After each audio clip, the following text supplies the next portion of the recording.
Alrighty. Hello! Welcome to another episode of Torn Book Club. This is July 5th, 2015. I don't know why it took me a second to remember that, because July 4th is a huge holiday and that was yesterday. But, oh well. It's been a crazy morning setting everything up for today, because today we are doing one of my favorite chapters from the Silmarillion, or I should say part of one of my favorite chapters from the Silmarillion. We are doing the chapter of Beren and Lúthien. And I came to the conclusion that earlier this week that this chapter is just too large to be able to cover the entire thing in one episode. So I'm going to split it into two. So we're going to do the first half of Beren and Lúthien this week. We are dark next week because of Comic-Con, but then the week after that, so in 2 weeks, we'll do the conclusion of Beren and Lúthien. But for today, we have high adventure, romance, and all sorts of wonderful magic and death and destruction and political intrigue. This story has it all, really. Like, this is it's a fantastic, completely.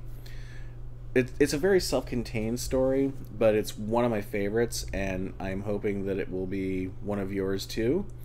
Those of you who may have read it already, those of you who haven't, you're in for a treat. So before we get into Beren and Lúthien, a couple quick announcements. Of course, our book of the month for July is The Princess Bride, another wonderful tale of romance and high adventure. We'll be discussing that one on August 2nd, and I'm looking forward to that. I'm reading it right now, and it is a wonderful, hilarious book, and I highly recommend checking it out. And aside from that, there's actually some new Tolkien news. JR, the estate, is going to be putting out a new Tolkien book. It was just announced a couple days ago. This book is called The Story of Kullervo. And this book is actually, it's sort of based on the Finnish tale, the Kalevala, which Tolkien cites as one of his early inspirations for getting into mythology. And so this is not an adaptation or a translation like he's done before, like we've seen before with Beowulf or The Fall of Arthur. This is actually his reimagining of this story and adapting it into a very prototypical version of Middle-earth. So it's actually very early Middle-earth mythology that we'll be seeing here, and this is the story of Kullervo is being told that it is being touted as the prototypical version of the story of Turin Turambar, which is a character we'll get to in a few weeks. So this comes out on August 27th. So we have new Tolkien to look forward to. So yay for that. And we seem to be getting a lot of people in the chat here. And Ava's saying there are some things in Kullervo that are similar to Turin Turambar. I haven't read Kullervo. I haven't read the Kalevala. I do plan to rectify that before the book comes out, but of course I've got so many things to read as it stands already, but I do want to get to that. But it's exciting to sort of see this this kind of early version of what would ultimately be probably Tolkien's most tragic character ever. But we'll get to that in a little while. In a few weeks, we'll get to Turin Turambar. The other thing that I wanted to let you all know is that because I'm splitting Beren and Lúthien into 2 episodes, I've decided that I will take a couple of the other larger chapters that we have coming up and also split them into 2 episodes. So it's actually going to extend our Silmarillion discussion for about a month. So rather than it ending at the end of August, it will now be ending at the end of September. So even more Silmarillion goodness to look forward to. So without further ado, let's get into the Silmarillion and the tale of Beren and Lúthien. This is a little rendition of Beren and Lúthien right here. One of the things I noticed is that of many of the stories that Tolkien wrote that haven't been adapted to film or TV or movie or anything, Beren and Lúthien is one of the stories that has a whole lot of fan art, and there's a reason for it. It's a tremendous story. So, and I see Marfles is with us. Hello, Marfles. Hello, Ava. Light of the King. I stole the One Ring. I saw a temple in there too. Welcome to all, and welcome to this journey into the realm of Turin Turambar, or no, of Beren and Lúthien. I'm getting ahead of myself here. So, let's begin with a recap of what has happened already. Very briefly, this story begins in the land of Dorthonion, which is right now highly occupied by orcs. Those orcs. And there's a small contingent of men who have been left behind in Dorthonion as it's overrun, led by a man named Barahir. And Barahir, in the big battle that turned the tide of everything before, the Battle of the Sudden Flame, he came to the aid of the Elven King Finrod Felagund, and in so doing was able to save him and get him to safety and back to his stronghold of Nargothrond. And in doing that, Finrod Felagund said to him that he will be made an oath to him that he will come to his aid for him or his kin whenever they request it. And to seal that as a token of that oath, he gave him his ring. And it's this ring, which is one you may recognize as the ring that Aragorn wears in The Lord of the Rings. Hang on.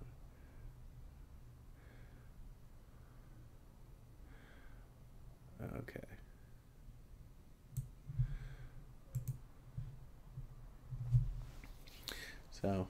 So I didn't quite line that up as well as I thought, but oh well. So what we have now is Barahir with about a dozen men are living as outlaws in Dorthonion, trying to avoid the orcs. And that's where our story picks up. Marfles is asking, how did the ring get to Aragorn? That is a very long, very complicated, very convoluted story. It basically, the short version is it was handed down from generation to generation through this line, which led to the kings of Númenor, which led eventually to Isildur, which led to Aragorn. So this has been in this family line for many, many, many generations. And it's a token of the unity between men and elves. So that's the short version of how Aragorn got that ring. So now we come to Barahir and his men living in Dorthonion, avoiding orcs, and they have set up an encampment around an isolated lake called Tarn Eluin. And it's very secluded, so they're able to stay hidden from the orcs. And the beginning of the story focuses on another character named Gorlim, and he's one of the assistants to Barahir who stayed with him in Dorthonion after the rest of their people retreated. But Gorlim has a bit of a sad story because when he went off to war, he left his wife behind, and when he came back, his wife was missing and his home was destroyed. And he has stayed behind with Barahir mostly out of grief. And part of his grief is that he will sometimes go to the ruins of his old home just to sit among it and to remember his wife. And I have to look up her name. I believe it's... okay, here it is. It's Aelinel. And Sauron... and... okay, I'm skipping ahead a little bit here. But Sauron, yes, that's Sauron. Who has been set up in the room, who has taken over the Elfin Watchtower of Minas Tirith. Not that Minas Tirith, another one. This is a precursor to that. He's set up his own stronghold there, and he's learned of Gorlim and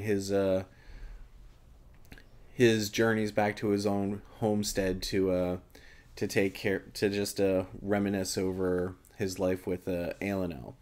And so Sauron decides to take advantage of this by first showing Gorlim a phantom of his wife Aelinel.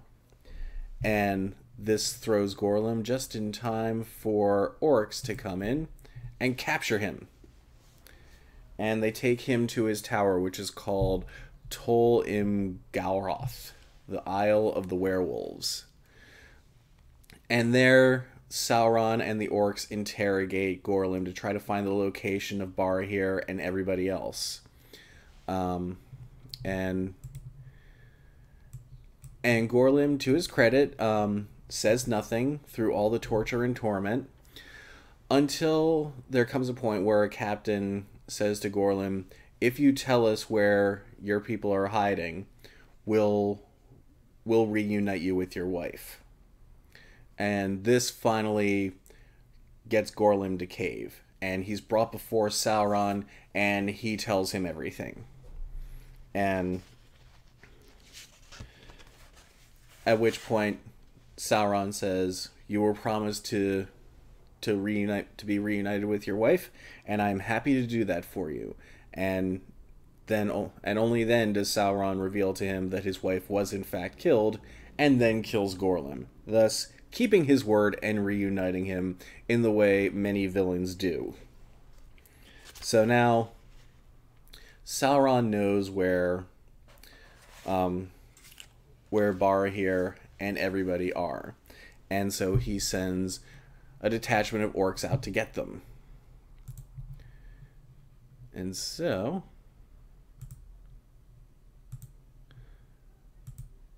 that's when we are introduced to Beren, who is Barahir's son. And Beren has gone off on a hunting trip. It's not really a hunting trip so much as like he's out hunting orcs. And while he's out doing that, he gets a vision from Gorlim. He is visited by Gorlim's spirit, who warns him that all of his people are under attack or will be under attack. And Beren immediately gets up and rushes back to his father and his people, only to see that he's too late. They've all been killed. And Beren is the last survivor of this house, the House of Beor.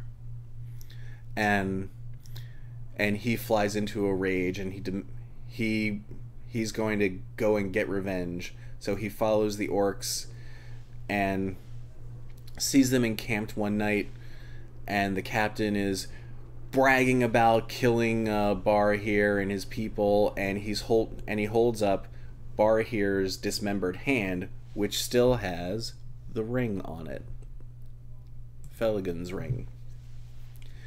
And Beren flies in like a flash, kills the orc captain so quickly it stuns all the other orcs, and he takes the hand and he takes the ring, and he gives his father and everybody else a proper burial. But now he's on his own. And so he decides that he's going to leave Dorthonion and go into the protected realm of Doriath, which is something no human has ever done before. No man has ever done this before. Doriath is strictly for the elves, and strictly only for a certain specific group of elves. But when it was first established, Queen Melian of Doriath said that one day a man will get through our borders, and he will carry the weight of the world with him. And Beren is, of course, not really aware of that prophecy. All he knows is that there is an elf stronghold here, and dagnabbit, I'm going to get to it. And so to get to Doriath from Dorthonion, he has to travel through the treacherous and terrible arid Gorgoroth, the Mountains of Terror. And this is where the foul creature Ungoliant ended her life and spewed out thousands and thousands of horrible, awful creatures, and they've taken over this land. And Beren basically has to fight his way through this, through terrible, nightmarish creatures. Like, this is he spends 4 years in this awful, awful place, just fighting his way through living nightmares, through treacherous terrain, getting from Dorthonion to Doriath. So he's this lone wanderer, and it says in years later, when he would recount his stories, he was always vague on his time in arid Gorgoroth because it traumatized him so much. So there isn't really too much that is said about his time there other than he survived it. Now in all the time that he was hunting the orcs, he became friends with a lot of the birds and beasts of the forest, and they would aid him. So they helped him quite a bit in getting through this area. But still, he went through an absolute living hell until finally passing through the girdle of Melian, the borders, and into the kingdom of Doriath, where he is just a haggard, horrid, just beaten to death person. He looks like he's aged many, many years. Let me see if I can find the quote here.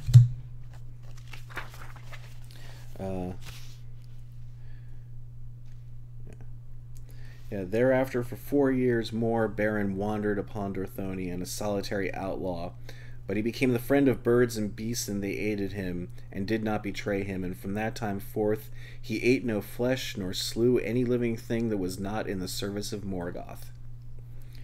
And so he has all these birds and beasts on his side.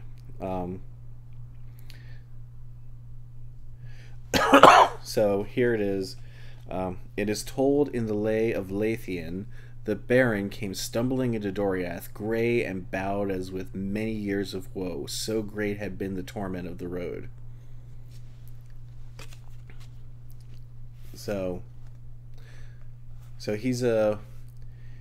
he's really kind of he's been through hell and back, but he finally gets into Doriath. He's able to make it through the borders, and it's there that he stumbles upon somebody.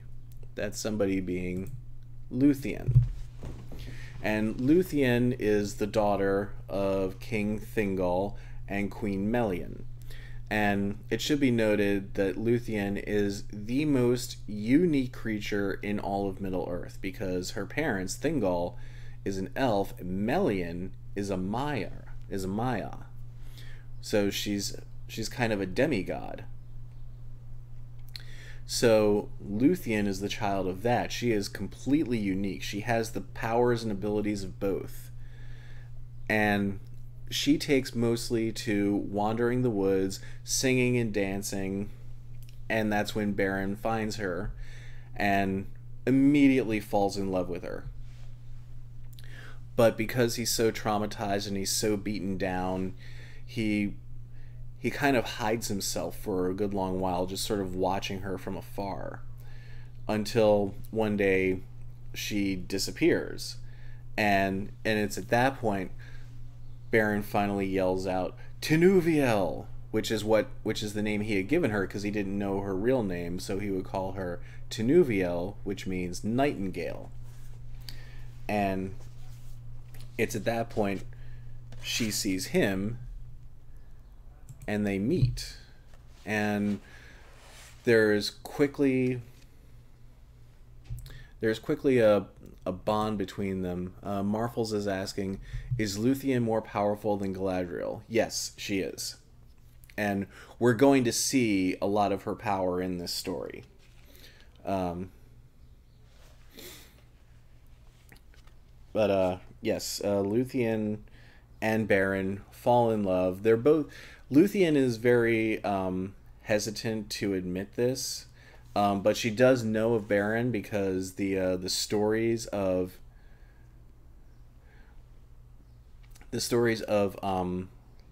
Beren wandering through the woods and avoiding the orcs and becoming friends of bird and beast have traveled the land, even to the elf kingdoms. And so Lúthien knows who he is. And she eventually succumbs to her love to him, and they spend a lot of time just wandering the woods, holding each other very, very tenderly. And now, one of the terms that Tolkien uses a lot in this is, and they walk the woods, and sometimes I have to wonder if that's maybe a euphemism, but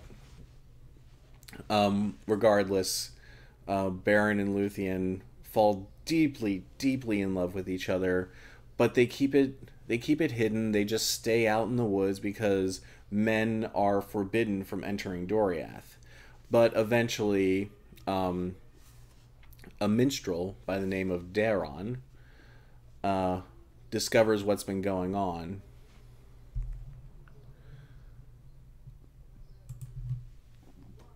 Aravandi is asking, Beren, excuse me, Beren is the one Melian predicted would come, right?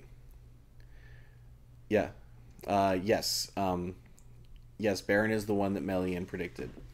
Sorry. A little gassy. So this minstrel Daron sees them, and he's very much in love with Lúthien as well, and so of course, being jealous, he takes the news of this to King Thingol, who of course is not very pleased with this news, and so he demands that Beren be brought before him.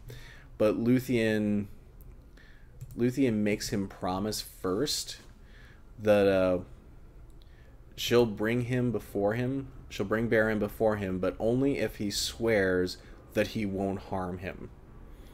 And Thingol very hastily agrees to this. And so Beren and Lúthien come before Thingol and Melian, and it's a very tense meeting, and it's where at first Beren is very shy, he's very overwhelmed by this, so he doesn't really speak, and so Lúthien tries to speak for him, because she knows the stories of Beren. They all know the stories of Beren, and so she introduces him as such. What does she say here? Okay, yes. He is Beren, son of Barahir, lord of men, mighty foe of Morgoth, the tale of whose deeds has become a song even among the elves.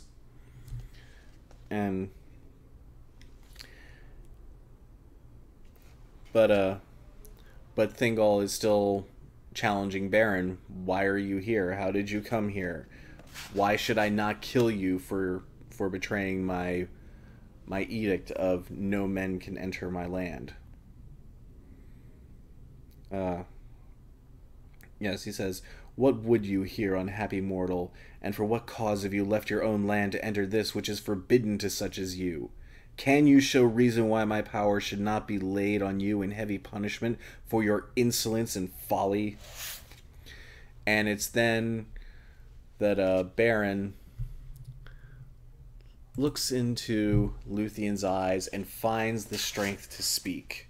And there he says, there he makes a big speech, well, not a big speech, but certainly a defiant speech to Thingol that goes like this. My fate, O king, led me hither, through perils such as few even of the elves would dare. And here I have found what I sought not indeed, but finding I would possess forever. For it is above all gold and silver, and beyond all jewels. Neither rock, nor steel, nor the fires of Morgoth, nor all the powers of the elf kingdoms shall keep from me the treasure that I desire. For Lúthien, your daughter, is the fairest of all the children of the world. And Thingol does not appreciate that very much, because he refuses to he outright refuses to give Lúthien to Beren in marriage, and instead says, you should die for what you've said. But he and he calls him all sorts of awful names like baseborn and thrall and spy, because he believes that anybody who can make it through Eri Gorgoroth on their own must be in the service of Morgoth in some way.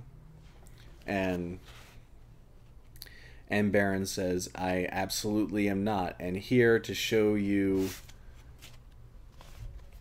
that I'm not, here is King Felagund's ring given to my father.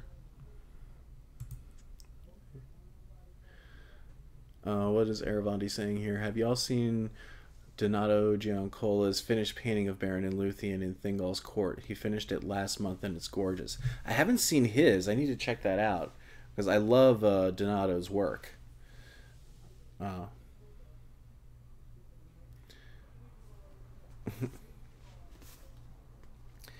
And so back to the story. So Thingol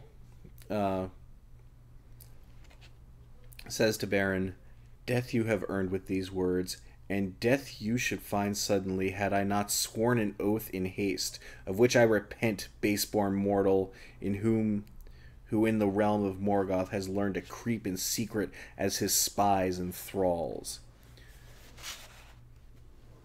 And Beren says, death you can give me, earned or unearned, but the names I will not take from you of baseborn, nor spy, nor thrall. By the ring of Felagund that he gave to Barahir, my father, on the battlefield of the north, my house has not earned such names from any elf, be he king or no. And it's at this point Thingol, he's willing to honor his oath to Lúthien that he not kill Beren, but he offers him this instead. He says to him, okay, I won't kill you, but if you want the hand of Lúthien, then you have to go to Angband and take a Silmarillion from the crown of Morgoth himself and bring it back to me.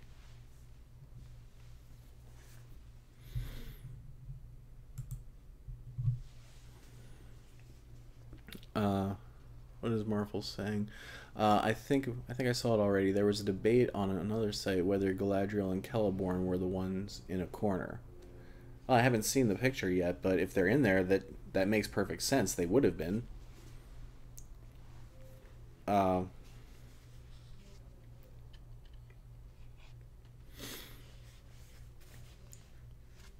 So, so Thingol offers Beren this challenge: go to Angband, infiltrate it, something nobody has ever done. Go up to Morgoth, something nobody has ever done, and subdue him, and cut a Silmaril from his crown and bring it back to me. He's basically asking Beren to do the impossible, and he knows this. And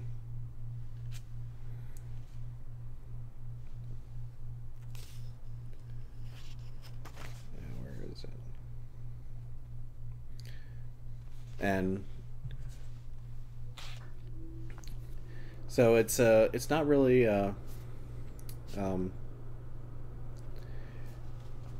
Beren doesn't really see this as much of a challenge, because he's like, oh, you just want a jewel and I can marry your daughter? Huh, fine, I'll do that.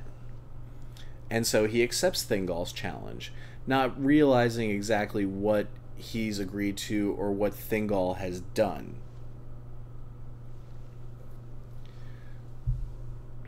And because one of the things that Melian points out to Thingol is that by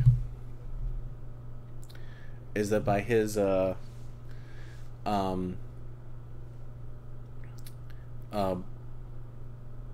asking for a Silmaril, he is now bringing the curse of the Silmarils in on Doriath, which at that point had been protected from, but now he's a part of it.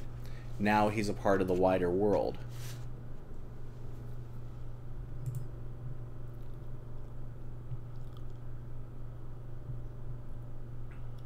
Okay, I'll have to look up that picture after the episode. But thank you for pointing it out, everybody. I do want to check that out. I do love Donato's work.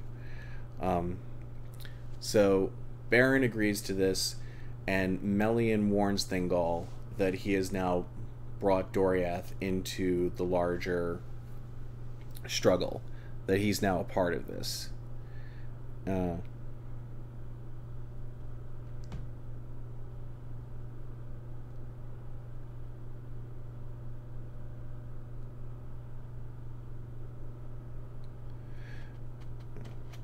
So, yeah, Melian says to him, O king, you have devised cunning counsel, but if my eyes have not lost their sight, it is ill for you whether Beren fail in his errand or achieve it. For you have doomed either your daughter or yourself, and now is Doriath drawn within the fate of a mightier realm.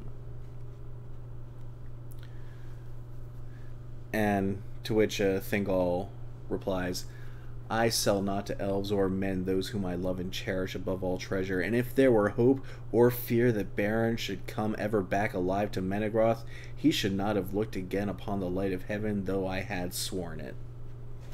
So, basically, Thingol is very confident that he has sent Beren to his death, and that this is his way of killing Beren without killing him, by basically saying, go and do this impossible thing. And so Beren accepts it, and off he goes. And he begins his quest by going to by heading towards Nargothrond, where King Felagund is. And it's on the road that he's picked up by elven rangers, the guards of Nargothrond, because it is a protected kingdom. And he holds up the ring of Felagund that he gave to Barahir as sort of like his rite of passage, his sort of like his token to get in. And so the archers see this, and we meet a couple new characters on the road here. One of them is Edrahil, who is one of the captains of Nargothrond and a trusted counsel to King Felagund, Finrod Felagund. And so Beren is brought before him, and he tells him everything. He tells him the challenge that he has been set with, and how he loves the maiden Lúthien, and how he will do anything for her, and how he is now charged with going to Angband and cutting a Silmaril from the crown of Morgoth. And Felagund listens to this, and he knows that he has sworn an oath to his father Barahir and to his kin that he would help them in their time of need. And so, as far as he's concerned, there's no choice. He has to leave Nargothrond, and he has to go with Beren, and he has to help him in this quest, even if it means his own death.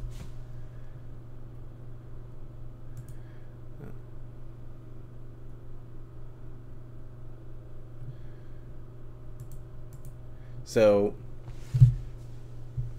with that, he he removes his crown and leaves the ruling of Nargothrond to his brother as a regent, his brother Orodreth.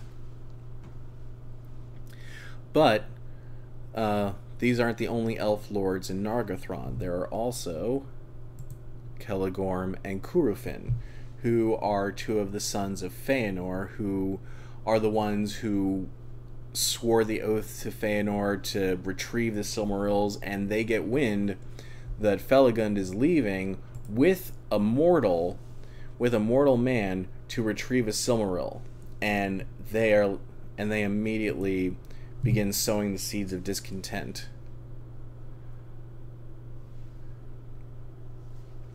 And they begin trying to usurp power from Orodreth, and they warn everybody that if the Silmaril passes into the hands of a mortal, then death and destruction will come to all the elf kingdoms.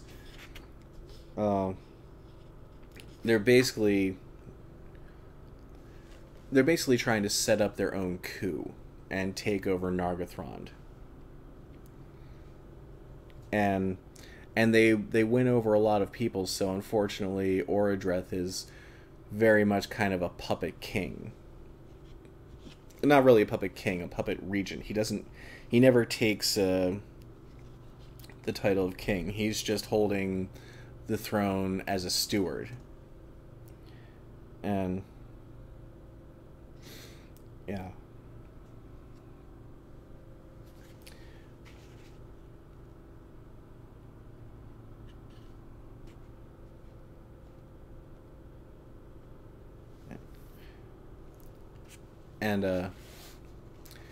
And Felagund sees all this, and he casts off his crown to his people, and he says, "Your oaths of faith to me you may break, but I must hold my bond.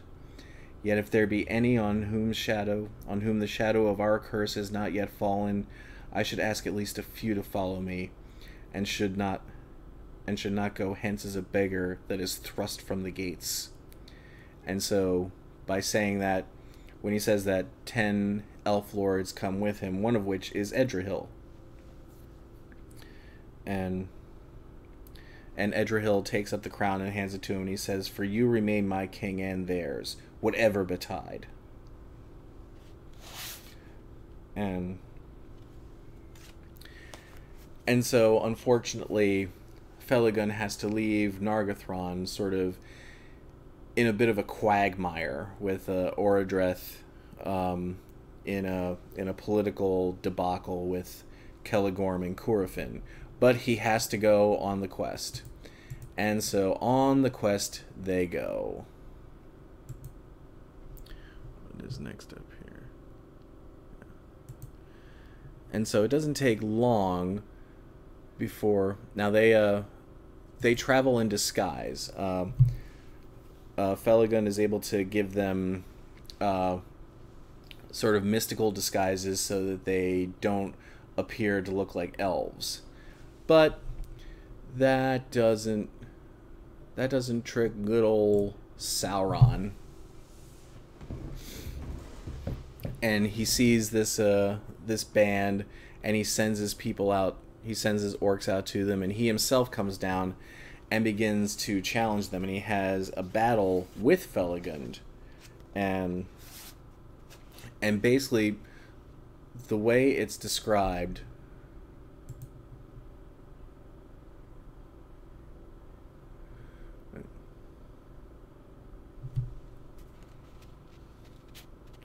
So the way this battle is described is Felagund and Sauron basically are singing back and forth at each other, and it's there's a little bit of a poem in here because this is originally based on a poem that is called the Lay of Lúthien. Lúthien means release from bondage, and so this is a part of it. He chanted a song of wizardry, of piercing opening, of treachery, revealing, uncovering, betraying. Then sudden Felagund there swaying, sang in answer a song of staying, resisting, battling against power, of secrets kept, strength like a tower, and trust unbroken, freedom escape, of changing and of shifting shape, of snares eluded, broken traps, the prison opening, the chain that snaps. Backwards and forwards swayed their song, reeling and foundering as ever more strong. The chanting swelled, Felagund fought, and all the magic and might he brought of Elveness into his words. Softly in the gloom they heard the birds, singing afar in Nargothrond, the sighing of the sea beyond, beyond the western world on sand of pearls in Elven land. Then the gloom gathered, darkness growing, in Valinor the red blood flowing, beside the sea where the Noldor slew the foam riders, and stealing drew their white ships with their white sails from lamplit havens. The wind wails, the wolf howls, the ravens flee, the ice mutters in the mouths of the sea, the captives sad in Angband mourn, thunder rumbles, the fires burn, and Finrod fell before the throne. And so Finrod Felagund ends up losing this battle, and the disguises are stripped away. And Sauron sees that they are in fact all elves, and they are taken to his tower and cast into pits. Now, he doesn't know who they are specifically. He just knows that these are elf lords.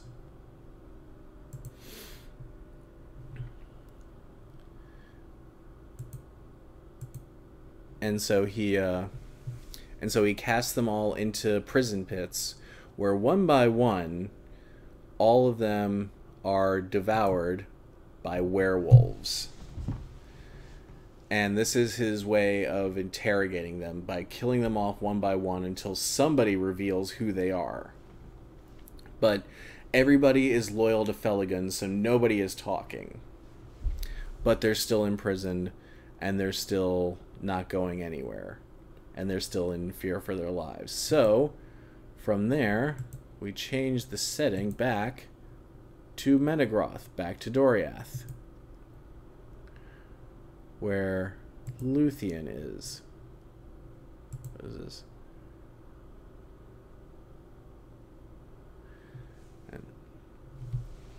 And Eravandi says, and this is where I realized that Felagund and Finrod were the same person and cried because he fell. Now, when it says he fell, it doesn't mean he died. It means that he was defeated in this battle, and his disguise was removed. So unfortunately, he did lose that battle. But okay, back to Lúthien in Menegroth. She has stopped singing. She's wandering through the halls of Menegroth, very sad and depressed, waiting for word of Beren to come back. And Thingol sees this, and he's troubled by the fact that she loves him so much. And then word eventually comes in that he's been captured. And Lúthien begins talking about leaving Menegroth and going to find him, and Thingol won't hear this. So instead, he imprisons her in a giant treehouse. He builds this house for her. It's a bit kind of like the story of Rapunzel, She's in this house at the top of a tree, and the only way to get up is through ladders that are hooked on by the elven guards who are there to give her whatever she might need. Light of the King is wondering if she spelled Menegroth right, and you are correct. That is how it's spelled. So she's imprisoned in this tree, but she has various abilities, and one of the things that I sort of feel about Lúthien's powers in this story is that they almost seem kind of like suspiciously convenient.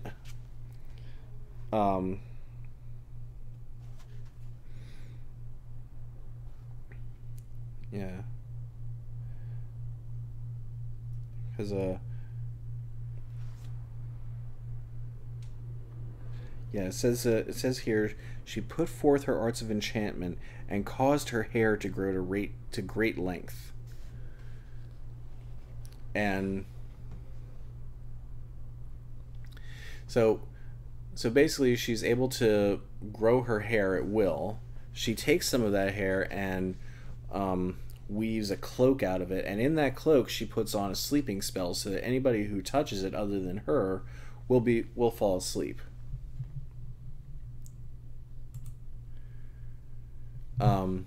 And Light of the King is saying, like, Tolkien created her powers to match the needs of the storyline. Very much. Like, and that's sort of how Tolkien uses magic in his stories, as like there are very few rules to magic in Tolkien's work. They just sort of are there. Now, they can be defeated. They're not super powerful, and they're not indestructible, but at the same time they are suspiciously convenient, is the way I usually put it, because she's able to, through her enchantments, create exactly the situation she needs to escape. So she fashions a ladder out of the hair. She fashions a cloak with a sleeping spell on it. She's able to climb down, knock out the guards with the sleeping spell, and run out of Menegroth, run out of Doriath, and go after Thingol, or go after Beren.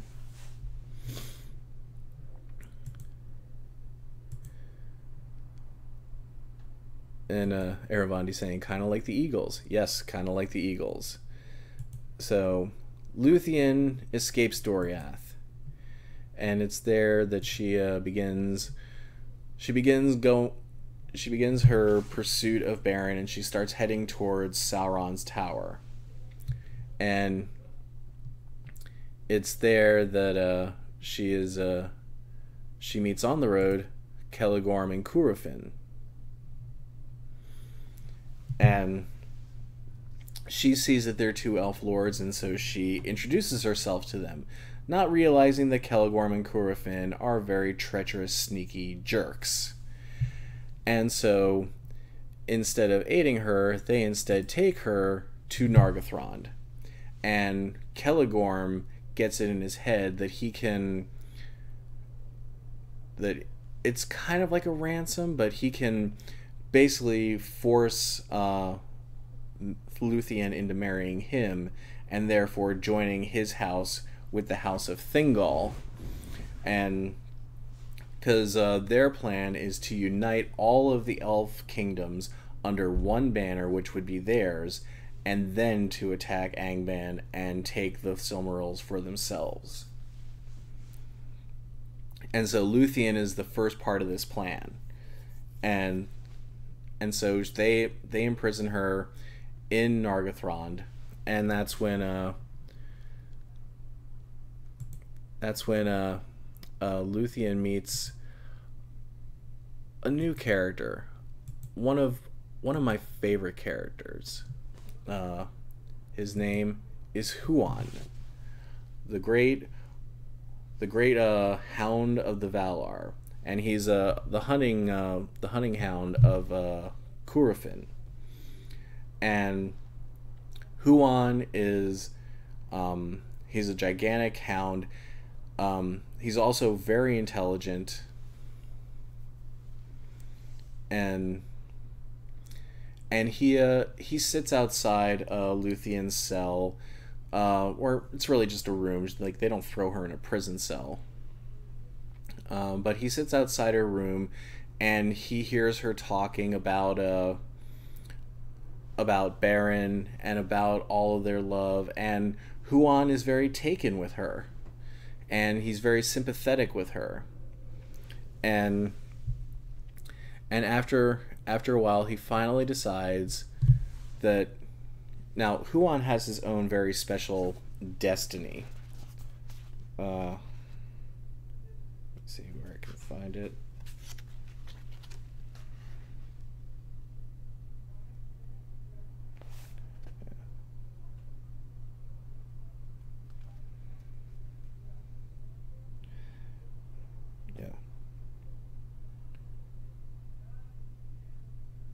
Hang on.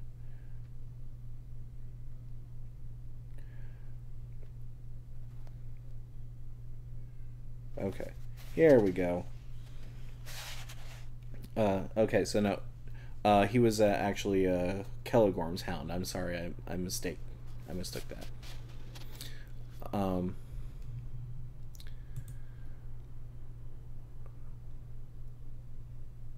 Marples is asking, does Huan talk?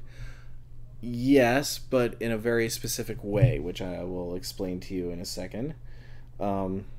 He understands people very well. So now the chief of the wolfhounds that followed Celegorm was named Huan. He was not born in Middle-earth, but came from the Blessed Realm, for Orome had given him to Celegorm long ago in Valinor, and there he had followed the horn of his master before evil came. Huan followed Celegorm into exile and was faithful, and thus he too came under the doom of woe set upon the Noldor, and it was decreed that he should meet death, but not until he encountered the mightiest wolf that would ever walk the world. So he has a very specific fate. He will fight and die at the hands of the greatest wolf that has ever walked the world. And he does have the ability to speak, but only 3 times. He is allowed to speak with words 3 times before he dies.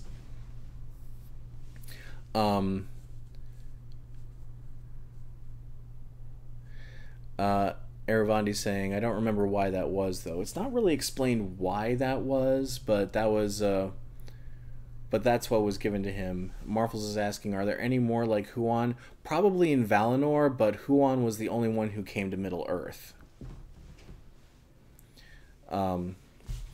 So, anyway, back to the story. Huan is, he feels a great deal of sympathy towards Lúthien. And so he finally decides that he's going to use his first time speaking. He counsels Lúthien. And yeah. But Huan was true of heart, and the love of Lúthien had fallen upon him in the first hour of their meeting, and he grieved at her captivity. Therefore he came often to her chamber, and at night he lay before her door, for he felt that evil had come to Nargothrond. Lúthien spoke often to Huan of her loneliness, telling of Beren, who was the friend of all birds and beasts that did not serve Morgoth. And Huan understood all that was said, for he comprehended the speech of all things, but it was permitted to him thrice only ere his death to speak with words. So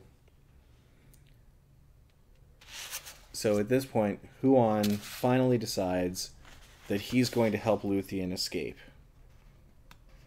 And so what he does is he brings her her cloak and offers sort of a offers Lúthien something which is kind of a debasement to a hound like him, but he still does it, is he offers her to ride on his back, and he takes her out of Nargothrond, and he basically also in doing this betrays his own master.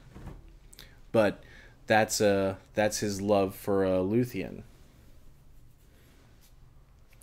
And so the two of them escape, and Lúthien shrouds them in a disguise, and they begin the trek to Sauron's tower. So now, back in Sauron's tower,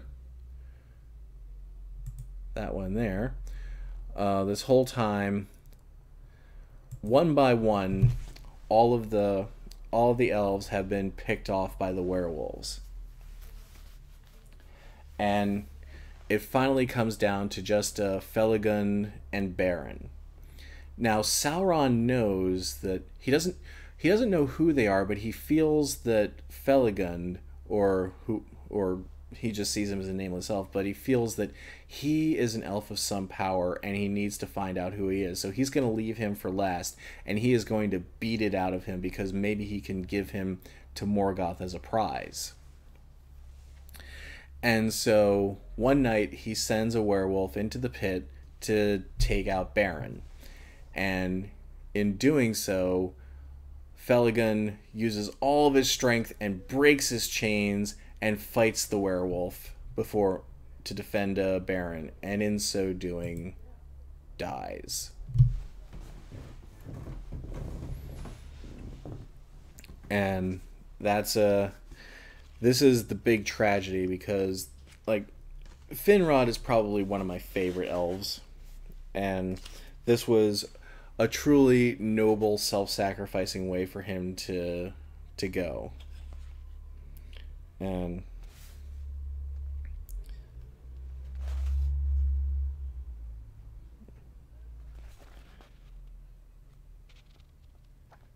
I need to find out where it was.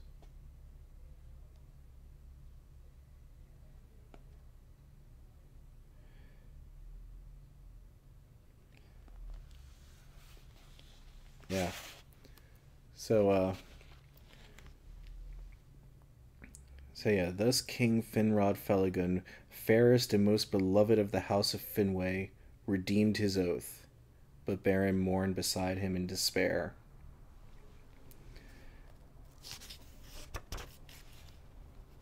And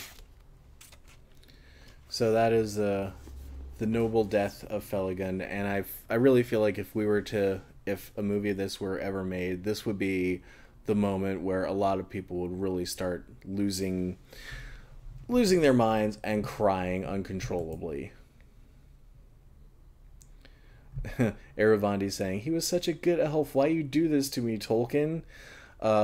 Because this is how the Silmarillion works. I believe it was when Suzanne was on here.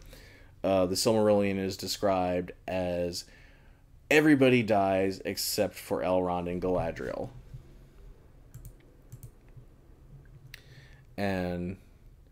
And so one by one, all these characters who we have come to love through this story will also die.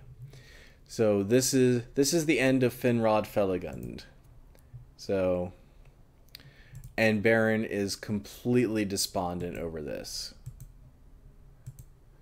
So back at the front of the tower,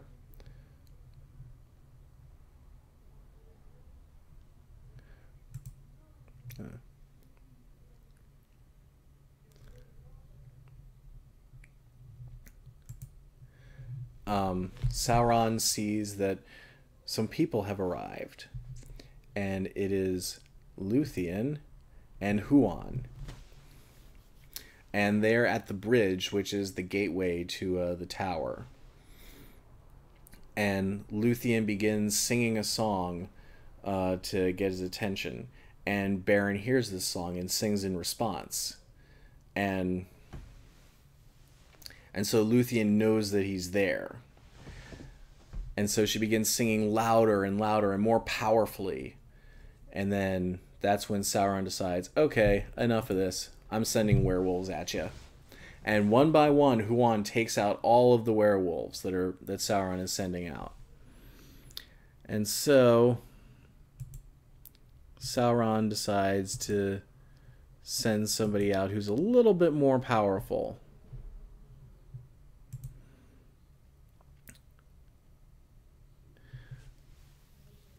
I Stole the One Ring is saying, wait, no happily ever after? Oh, there'll be a happily ever... This is one of the few happily ever afters in this story. But we have to go through a lot to get there. So Sauron sends out the chief of all the werewolves, Draugluin. And he fights Huan, and Huan beats him back. And then finally... Where is it? Yeah. Then Sauron sent Draugluin, a dread beast, old and evil, lord and sire of the werewolves of Angband. His might was great, and the battle of Huan and Draugluin was long and fierce. Yet at length Draugluin escaped, and fleeing back into the tower, he died before Sauron's feet. And as he did, he told his master, "Huan is here."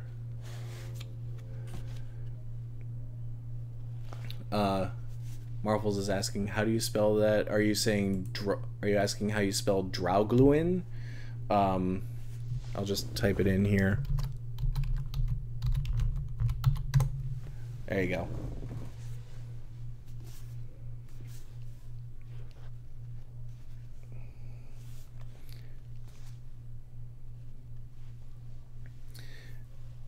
And so that's and so now now Sauron knows that Huan is at the gate, and Sauron also knows that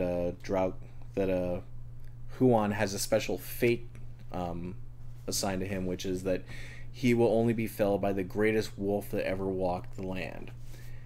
And Sauron thinks he can accomplish this by doing something very evil. He is going to transform himself into a werewolf, into the greatest werewolf, and confront Huan personally. And it's from there they have a huge knockdown, drag-out fight, and Sauron also sees that Lúthien is there, and he devises that he can take Lúthien as prisoner and deliver her to Morgoth as a great prize. And so you have this humongous werewolf on werewolf battle with Huan fighting the wolf version of Sauron, back and forth, and it looks like Huan is going to fall. It looks like Huan isn't going to make it out of this until Sauron goes up to Lúthien, and in just a quick, brief moment, she hits him with her her cloak, and the cloak just swoons him a little bit, but long enough for Huan to get the upper hand, and he bites down hard on his neck. And it's from there that Lúthien then gives Sauron an ultimatum. Where is it? Yeah.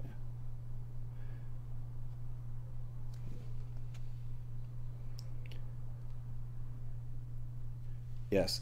Okay, here we go. No wizardry, nor spell, neither fang, nor venom, nor devil's art, nor beast strength could overthrow Huan of Valinor, and he took his foe by the throat and pinned him down.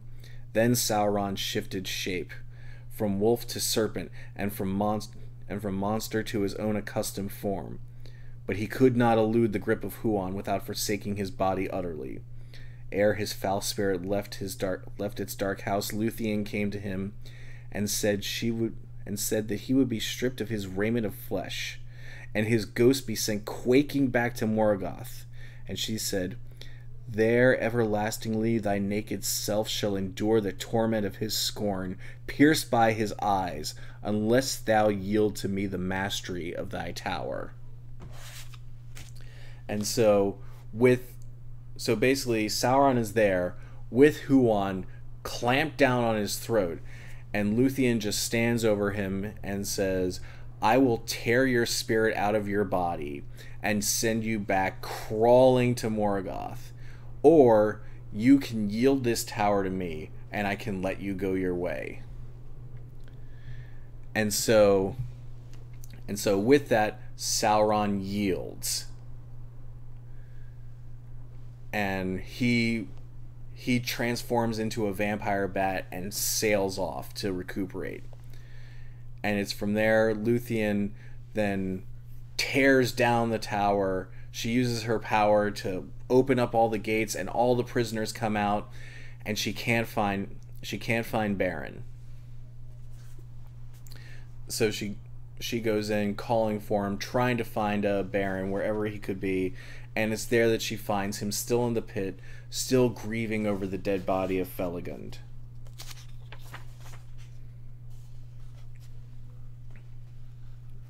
And it's only when she sings to him that he finally recuperates and comes back.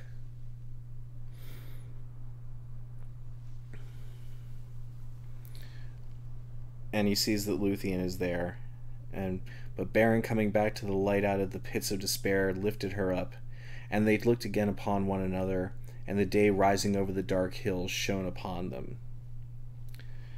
They buried the body of Felagund upon the hilltop of his own isle, and it was clean again.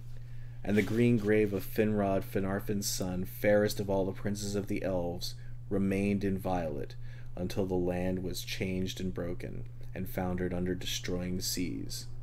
But Finrod walks with Finarfin his father beneath the trees in Eldamar. To be continued.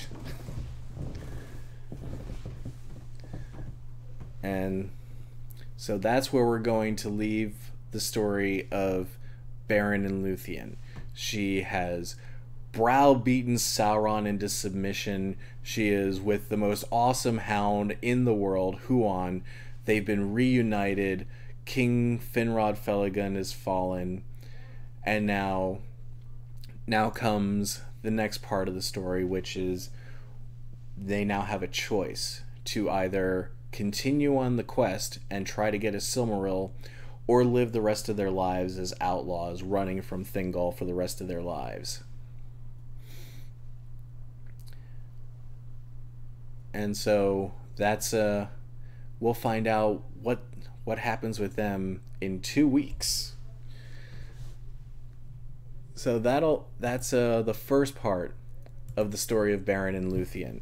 And hopefully you can see why I love this story so much. It's so much adventure, so much action, so many amazing things happening in this. And just Lúthien is such a strong female lead that I always feel like when people criticize Tolkien for not having many strong female characters in The Hobbit or The Lord of the Rings, I always say read the Silmarillion, read Beren and Lúthien, because you'll notice here it wasn't Lúthien who needed rescuing in this. It was Beren, and Lúthien came to it.